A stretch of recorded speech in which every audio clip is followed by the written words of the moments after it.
welcome to Unfiltered I with do my Roxy. hair talk, check my nails. Baby, how you feeling? Hey, friend, I am so glad you came to join me today on Unfiltered with Roxy. I'm your host, Roxana Feenster, aka Roxy, and I'm so glad you're here. And this episode came straight out of my real life. I wanted to do a clean out of my office space. I spent the last few weeks doing what I felt like was a deep soul detox disguised as a declutter session. I didn't plan it. I just felt like I needed to do it. Like my body said, Roxy, it's time. Earlier this year, I moved offices and it felt bittersweet. My daughter needed more space, and she took the office that we had co created during COVID and moved my stuff into where her sister was so that she could use the space. She needed more space. Her room was very small for all the stuff that she had. And so the room that I redid was a mindfulness room that I created, and the lighting was just right, everything was just right, but I had to change my mindset for the space. And it's been since the beginning of summer. We did this in May, and now we are in end of October. So the setup is different and it's also perfect in its own way. I've got this little office that is basically soundproof.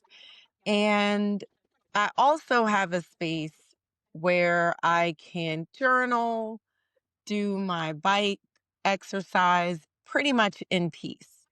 And so I realized that everything takes time to grow on you. And that's what today's conversation is about. Because most times, decluttering isn't really about the stuff, it's about what's been stuck inside of us.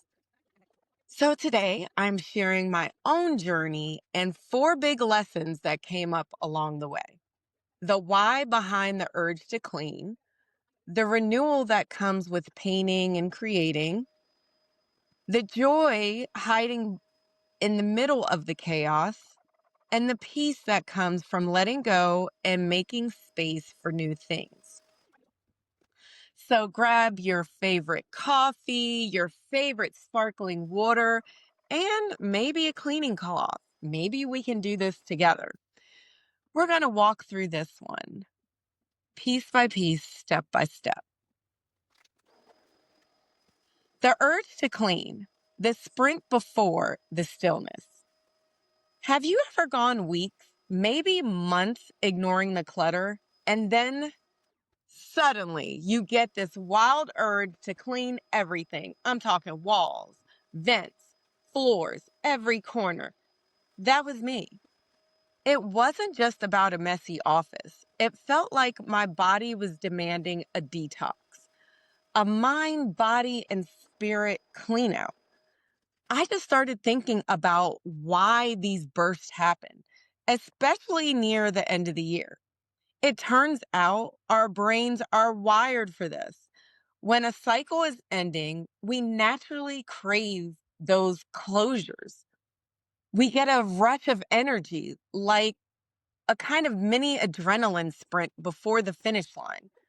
Scientists call this goal looms larger effect.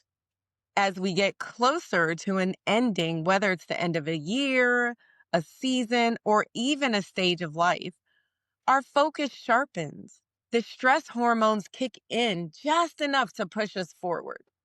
And if you've ever done what I call death cleaning, that end of season purge that, you know, yes, it's for the end of life transition, but people on YouTube have been getting into the practice of doing this in the hopes of making their transition time to from the end of their life into something that's peaceful and meaningful for their family.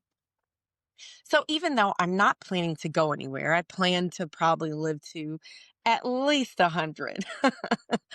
I I call this my sprint before the stillness because action clears the fog. You can't plan your way out of clutter. Sometimes you have to move your way through it. It didn't just happen.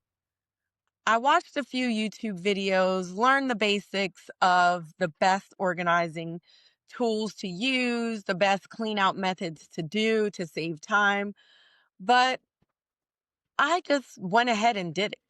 It's kind of like the time my daughter Laura replaced her rear car roll down window this past summer. And she watched one or two videos, but she didn't get stuck in the how, the preparation. We literally decided that weekend was the weekend that she was going to replace her window, and we both went to the junkyard. I mean, she had some tools. Not sure if those were all the tools we needed, but we had some tools, y'all, and we went out to the junkyard on what had to be the hottest day of the summer, and we found the car on the lot, and I tried to pay someone to take the window out for us, but it was like, I don't know, I guess everyone who was a mechanic out there knew it was too hot to be messing around. They didn't want to help us even after I said I would pay them $100. We end up having to take a car window out by ourselves. But guess what? We did it in the heat, cussing, laughing, figuring it out. But I think that was the only way to do it because sometimes you keep planning and preparing and planning and preparing and learning with nothing done. So it was like perfect. So I want to ask you, when was the last time you felt called to clean or reorganize something in your life? And what was it really about? What was underneath that?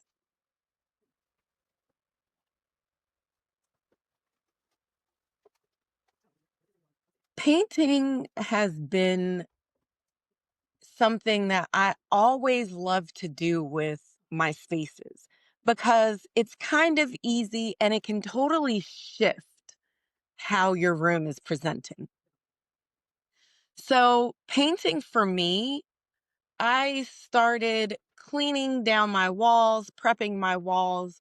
I did not paint the office the way I wanted to because I just didn't have time, and trying to download my videos alone has been a lot. So I will come back to painting my office, but I did start painting my man cave, which I'll talk about a little bit in that process and why it was important for me to start a couple of these things, even if it was at the same time.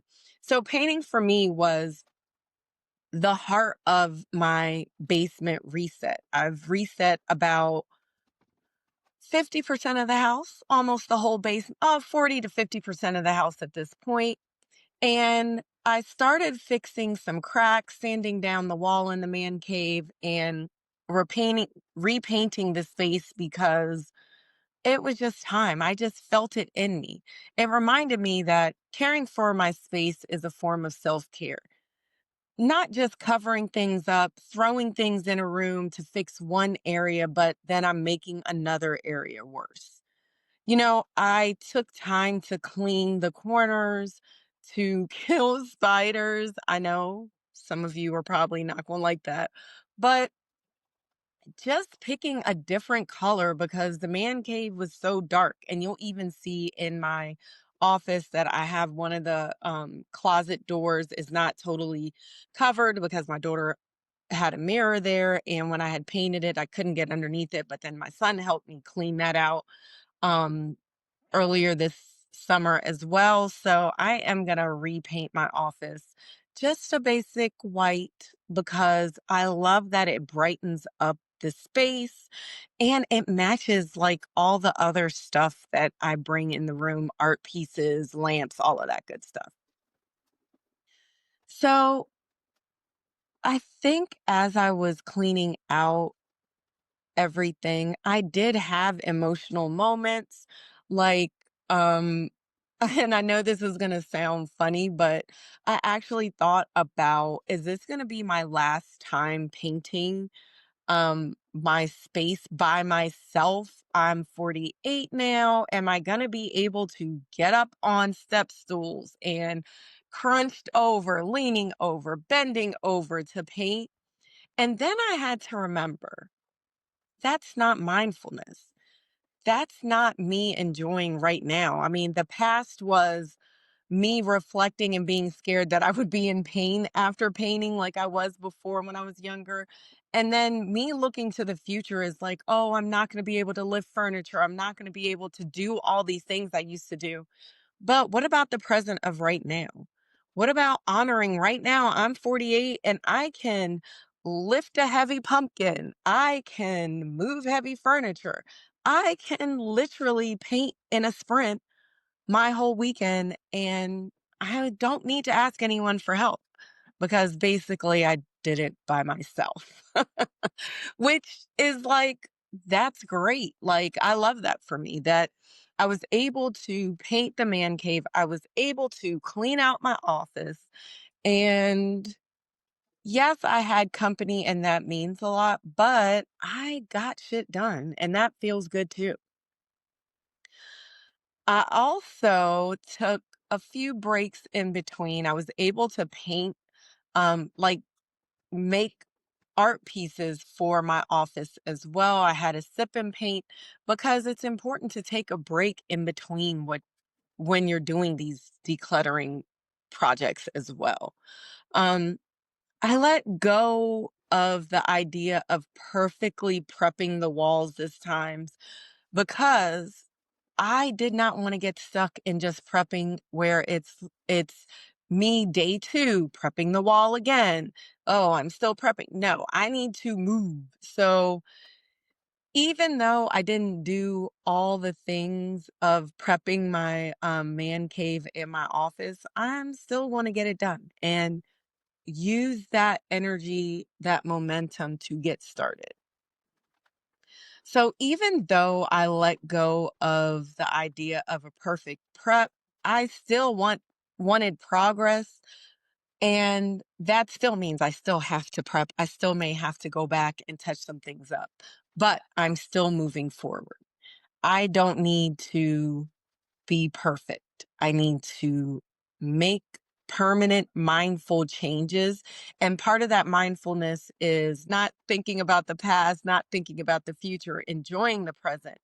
And this reminds me also, I've discussed this in a past podcast about my body pump teaching days, which is progress over perfection. I don't have to be perfect at being mindful. I don't have to be a perfect painter. I don't even have to be a perfect organizer.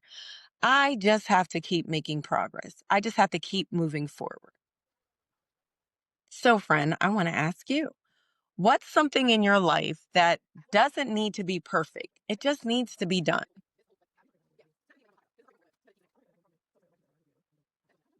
Finding fun between the chaos. I want to be real with you. Big projects can drain you. They take a lot of energy. They take a lot of effort. They take a lot of focus.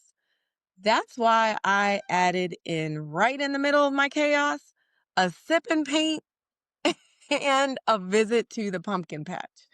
And I know what you're thinking. Why would I take up so much time in between these projects on a weekend, no less, that is like that valuable time for projects like that? And all I can say is between the coats of paint, you need to take a break sometimes. You need to laugh. You need to enjoy wine. You need to laugh with your family. I wanted to do the sip and paint because my mother-in-law and I had talked about it, and I remember how good it felt before when we did it. And it's like, why not? Yes, I'm going to do it this weekend. I'm going to choose to spend time with my family and have fun. And we loved it. We loved making artwork. I took time to go to the pumpkin patch, and my girls and I loved it. We laughed through the corn maze.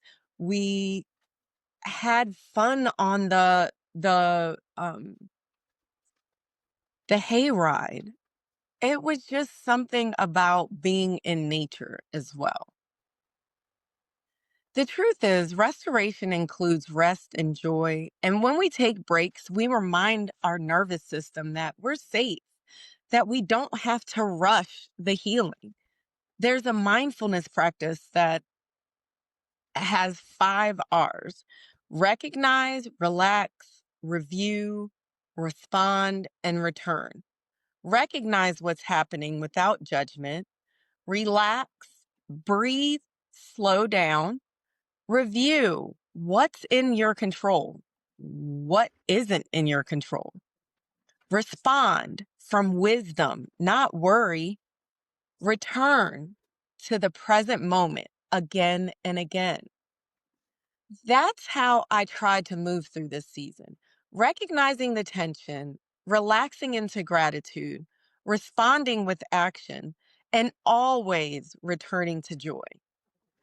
I even learned from mindful.org that small, consistent shifts, journaling few lines a night, noticing your breath before reacting, and just walking, all can add up to real transformation over time.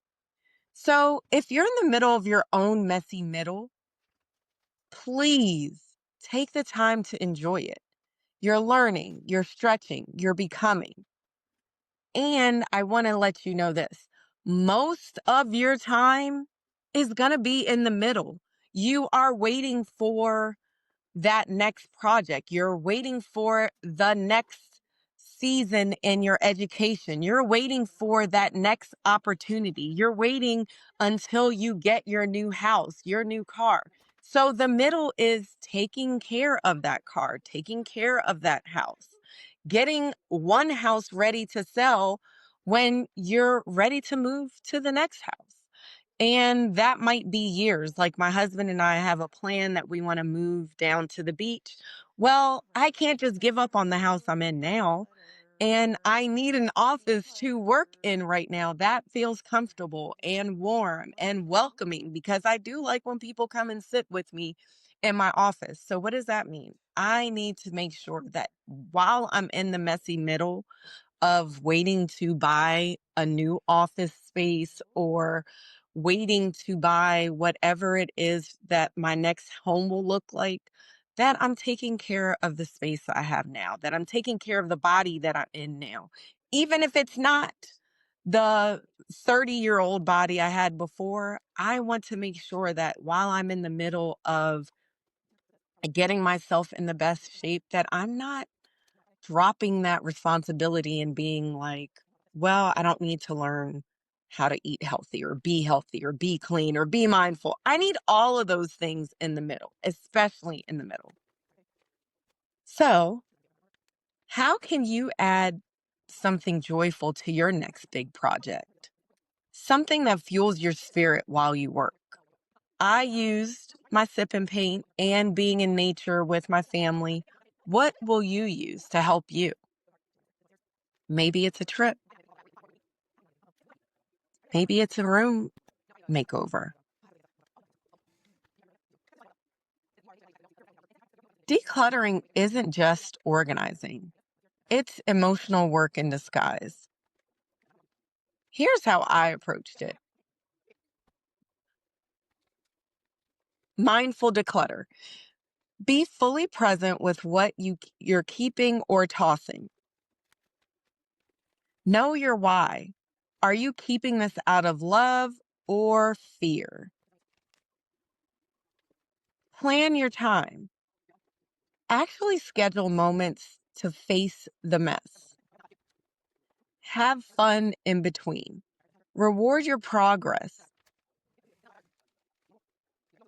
I literally touched everything in my office: papers, old notebooks, random cables. And I asked, do I even need this stuff? Does this still serve me in some capacity? Some things I had already gotten rid of, and I still had cords for them. I still had books for them. I still had boxes for things. I know. I don't even know how or why, but that's why it's important to go through all of the papers, especially. Yes, we need to keep some of the books, but most of that stuff you can get it online. Does this book or magazine still serve me? If I've already mastered something, most of the time I'm not going to go back to that book again. So some things were easy to release, others not so much.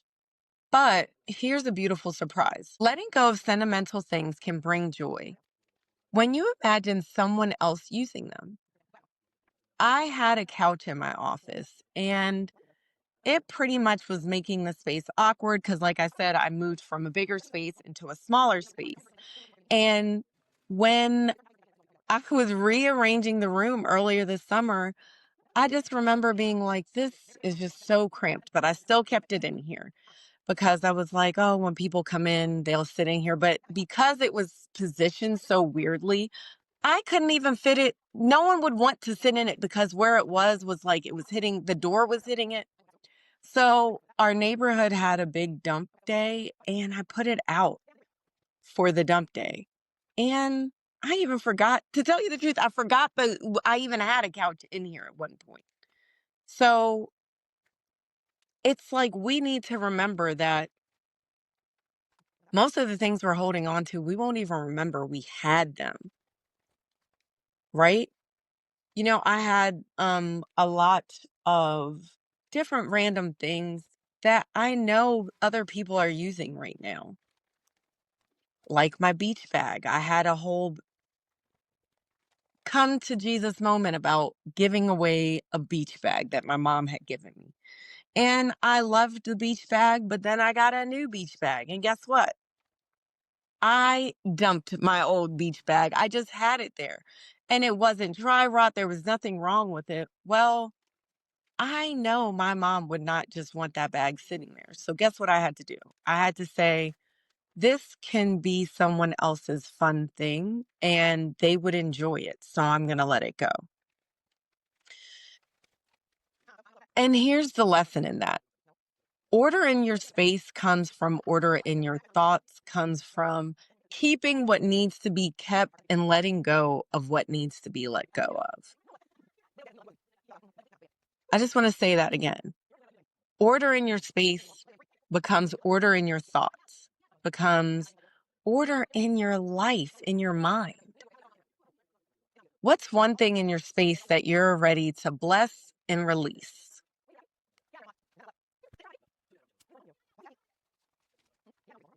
Making your space yours. Now, this part makes me smile because my daughter was actually the one who pushed this transition of me coming into this office. She needed more space and she took the lead in rearranging everything, which is great. At least I didn't have to do it. But that was the beginning of the summer. I am just now coming to grips with that.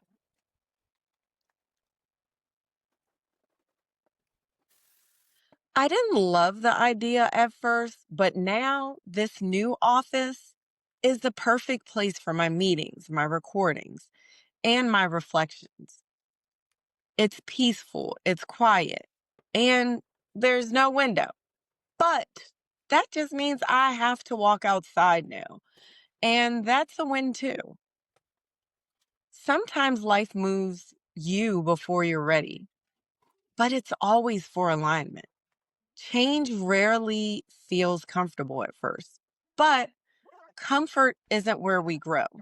Gratitude is. So here's my truth. Even when we downsize, we expand, we grow, we move to a new thing. Cleaning out my office turned into something much deeper, a journey of renewal, reflection, and release. My hope for you is that you start your own mindful declutter. Maybe it's one drawer, one folder, or one thought that's been sitting too long. Take your time, trust the process, and remember, look at yourself with rose colored glasses because you're doing the best you can. If this conversation spoke to you, subscribe to me on YouTube at Unfiltered with Roxy. Join my Substack where I have more reflections and go into a little bit deeper into my ideas. So until next time, keep creating space one corner at a time.